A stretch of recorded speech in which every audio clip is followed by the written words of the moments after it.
This is the Teacher Talking Time podcast.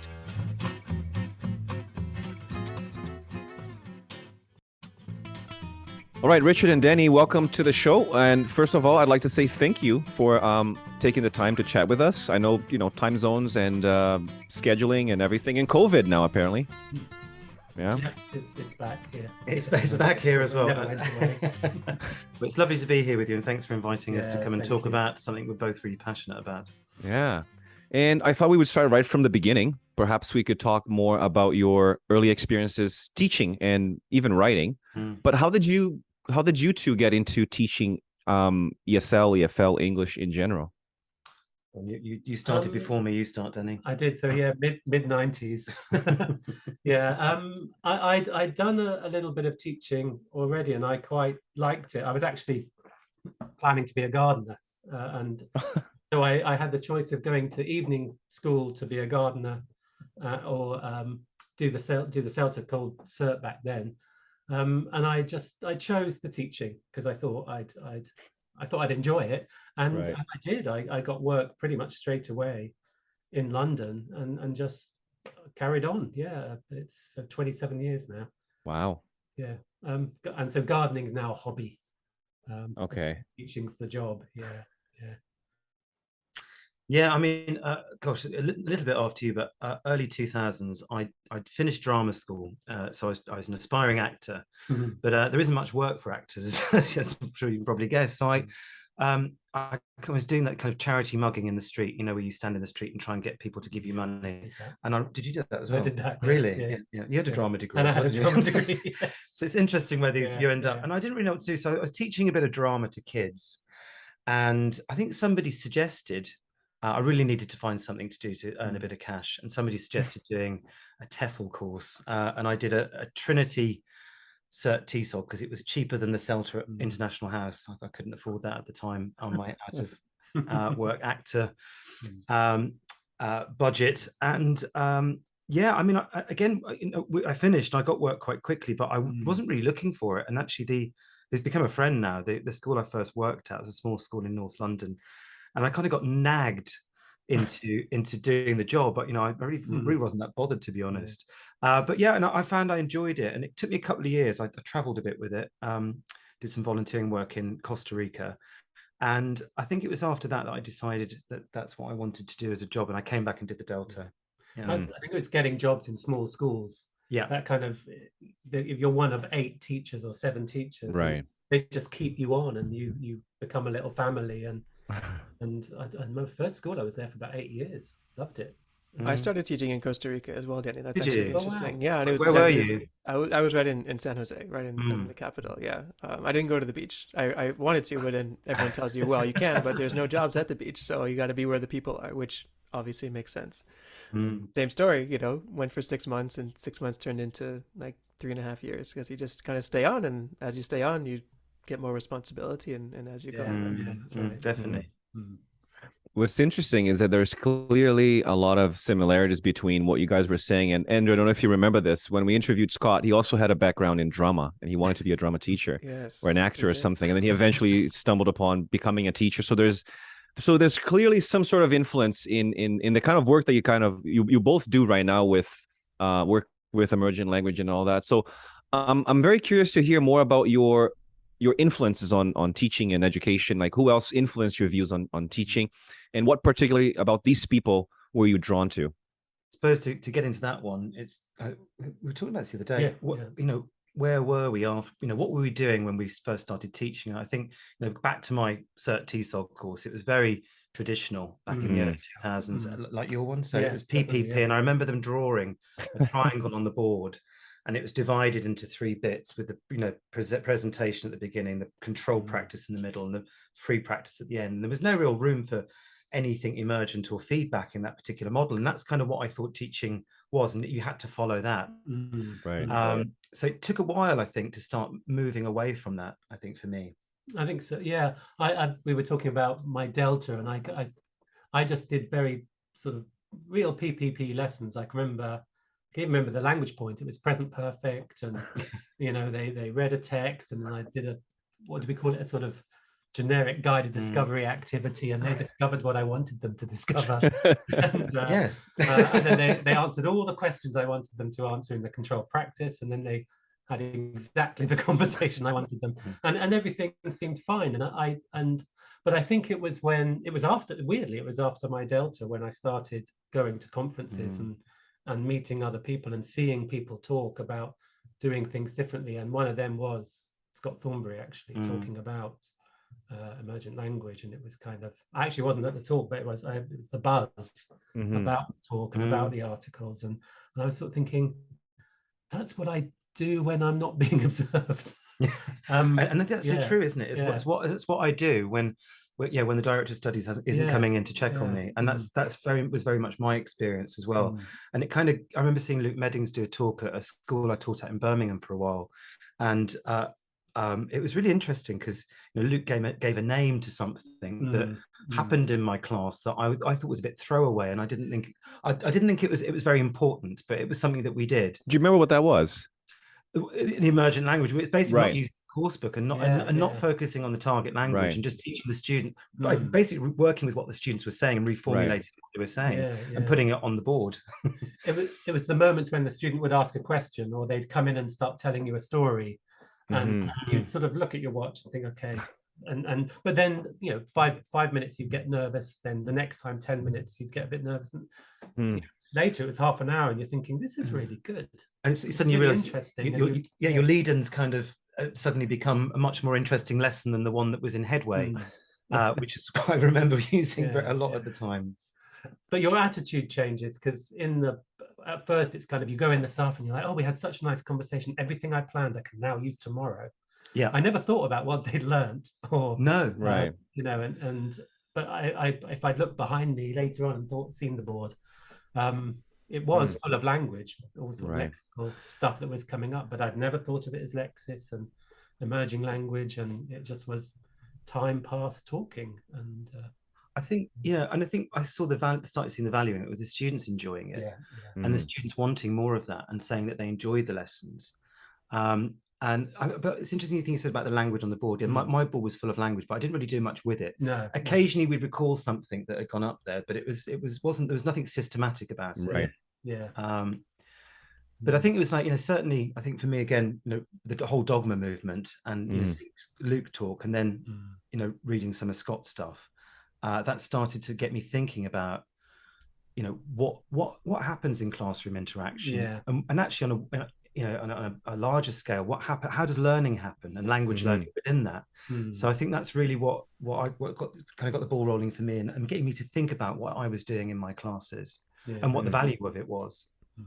It's interesting you say that, because it's interesting because there's a lot of similarities between what we're talking about here and what the conversation that we had with Scott, and I think Andrew's probably thinking about the same thing.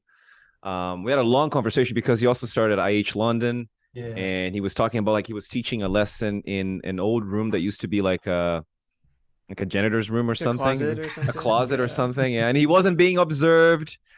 And so there are a lot of similarities there. So I think the question that I have for both of you is, can you recall that moment when you decided to like move away from PPP and try something a little more reactive, something a little more like what we call just in time, like just teaching at the point of need? Because Danny mentioned something about his attitude changing. Like, what changed exactly? I think it's weird. We say at the beginning of the book that we didn't set out to change. We just changed. And it's that. So one day you're sort of thinking, I'm doing things really differently from the way I was taught. And you can't sort of think about when. No one told me to change. It just happened. I totally agree. I think for me it was a very gradual thing. I can only remember when I came to IH London, which was 13 years ago, and it was when I was in my first year here, and I actively, when Chia was working here as well, there was a kind of dogma group of teachers that were very into stripping everything back and getting rid of the course book in quite a very extreme dogma way. And that's the only time I remember actively experimenting with getting rid of the course book. And I think, it didn't always work for me, actually, and I found that actually students didn't always like it, actually. That was the weird thing. If you think, right, I'm going to try this dogma thing, and you'd go in and you'd kind of think, well, what are we going to talk about? And it's like, but when I or kind of exhausted because you've been desperately trying for things to emerge. I think there's a danger in that, and that's a problem with what I experience with those kind of very deep end unplugged lessons that aren't naturally that organic, because they stop being organic when you start. You're forcing it. Yeah, exactly. Forcing the interaction, and actually sometimes I think it was just the prompts that students would give you. I think maybe that's something you notice. They ask more questions when you're letting things emerge, and there's a lot more sort of, oh, Danny, what does this mean? Or how do I say this? Or I saw this on the tube this morning. What does that mean? And you're thinking, well, it's their agenda so much more, and then you just read about it more and more, and you realize people have been talking about it, but it never got to you. I mean, it's interesting, isn't it? I think that thing about agenda, and that's something I'd never. This was certainly a shift for me, because I think, and this is the problem with training courses as well. It's very much focused on the teacher, and a lot of teacher research is focused on the teacher. It's not interaction fully, and the role of the learners as well. It's very much about the teacher's behaviour, certainly into an area that Daniel and I are interested in, classroom interactional competence, and emergent language, fits in there somewhere. It's very focused on the teacher, and I think teachers are taught actually to be very centered on themselves and thinking about what they're doing to the students, if you see what I mean, in that direction. The students are the subject of that, and I think it was a big shift for me when I realized, actually, and it was working with task-based learning actually for the first time, I think, that really made me think it's not about my agenda, it's about what they want to say, and how do I help them better do that. You said something interesting earlier where you said the talk you saw of Luke's talk kind of put a name or a title to something you felt you were already doing. And we hear that a lot from teachers that we talk to when we describe, dogmatic techniques, or we describe emergent language, and there's like, oh, I already do that. And there's all these like business proverbs of, something that we think is really boring and easy, someone would pay a lot of money for, because when you know how to do something, it seems easy to you, but there's always someone who doesn't know how to do that. Was that Luke talk was that like a validating moment? Like, is that like we're seeing other people who are renowned and like know what they're doing talk about the same thing that I'm already doing? And did that like validate what you felt you were already, and give you confidence to keep doing it? You know what? It didn't. It did the opposite, actually. And Luke's a really good friend of mine. He's coming to talk at our conference here at International House on the 12th of November. And so I've talked to Luke about this as well, because I don't think I was ready to really understand what he was saying, and it didn't validate it. I think actually we thought, oh, you're just basically saying that we don't need to make lesson plans. Great, okay, that's a cop out. And I think that we took it quite ironically, at the time, and I think it took a little while to actually realize, the more and more I looked into it then and understood what it was actually labeling. So it was more of a process, I think, rather than a kind of road to Damascus moment, I suppose, with emergent language. Yeah, I would say my reading of task-based learning was the one where I really felt validated, because it's sort of, I know it's slightly counter to what we're saying, is you're giving them a task, so something to do, but just seeing students really interacting and working what they get with what they give you, that was the sort of the where I felt I had a sort of placeholder for what I was doing. But when I heard about Luke Medding's talk and Scott Thornbury's talks, I was just very excited by it, because it suddenly felt like someone was sort of saying, no, that this is the right thing to do.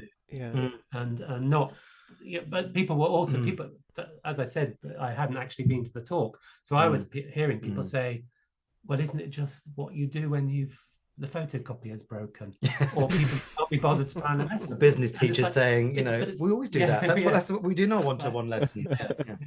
So what is it that's this notion of like this kind of teaching, reactive teaching of like, we still talk to teachers, and I'm sure you do too, and maybe at that time as well, it feels like, when the DOS isn't looking, this is what I do, and when someone's not watching, and kind of like, this is how I teach in secret.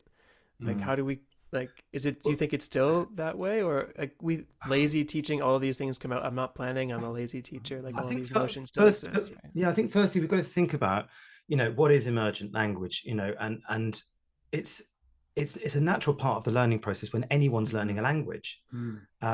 Anyone who's learning any language and ever learned any language in the past, some of it will be, quite a great deal of it will be an emergent. It will be the things that you come into contact with that can be emergent, whether that's through input, or it could be the things that reformulated by an interlocutor. So emergent language is always there in the learning process. So I think it's incredible that there's been so little written about it. It's all focused on error correction rather than looking at all the other forms of emergent language that happen. Right. For example, the teacher feeding something in when they see that there's an opportunity to do that, to push the learners on developmentally, responding to a learner's question when they don't know something. Maybe something comes up in class that suddenly the students find interesting. It was, what was it? I saw one the other day. I was watching a CELTA class a couple of months ago, and there was a French guy, and he's trying to say scammers take your money, and the other students in the class, pre-intermediate level, didn't know what this meant. So this had emerged. Now he knew what it meant, and actually the new CELTA teacher, only a couple of TPs in, was forced by the group to then have to take that piece of language and look at it, clarify it for the other students in the class. So I think we've got to look at really emergent language as a natural part of the learning process, and that does need validating, because there needs to be room in lessons where we respond to that natural process of learning. It's interesting you guys mentioned this, because I think we interviewed Anthony Goggin very recently as well for the podcast, and he was talking about transforming a CELTA away the CELTA into like a more prescribed kind of course where you're just basically using PPP into something more unprescribed with more dogmatic experiences and things like that. So I think the question that I have for both of you, because you both do CELTA and Delta training, what is the influence of these pre-service courses on teachers not feeling validated to teach in a more organic way? Because I find that, again, and Andrew and I talk to a lot of teachers over the last couple of weeks, and a lot of them say to us, I finished my CELTA, but the way I plan lessons is just not sustainable. I can't keep planning lessons like this. So what is the influence of these pre-service courses on